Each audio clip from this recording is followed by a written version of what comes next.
Hello, welcome to Monday Meditation. My name is Rocky Wyatt. We're actually in the Rocky Mountains today at Hiltman Creek, and it's a beautiful location. We can enjoy both the water and the trees, beautiful blue skies, which is a reminder that God has blessed us immensely with this creation and with the ability to see it.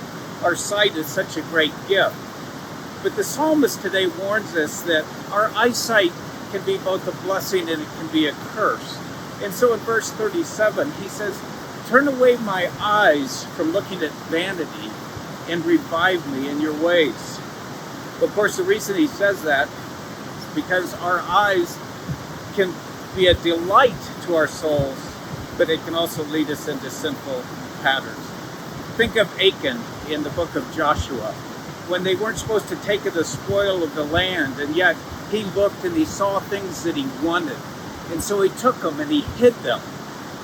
And ultimately that led to tragic consequences for both Achan and his family. And when you think of David in 2 Samuel 11, he was up on his rooftop and he looked and he saw a beautiful woman. And we know that led to terrible sinful patterns and great loss and angst. Well, the psalmist wants to warn us first about the danger of the eyes when he says, "Turn away my eyes from looking at vanity." We need God's help in doing that.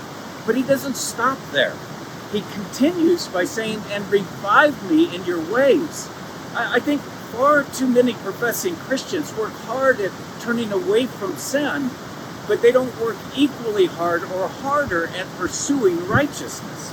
We need to be determined to walk down that path that God has intended for us. In Proverbs chapter 4, it says at the end of the chapter, in verse 25 to 27, "Let your eyes look directly ahead and let your gaze be fixed straight in front of you. Watch the path of your feet and all your ways will be established." Then he says, "Do not turn to the right nor to the left. Turn your foot from evil." The idea is, as a believer, we need to be pursuing righteousness with all of our heart.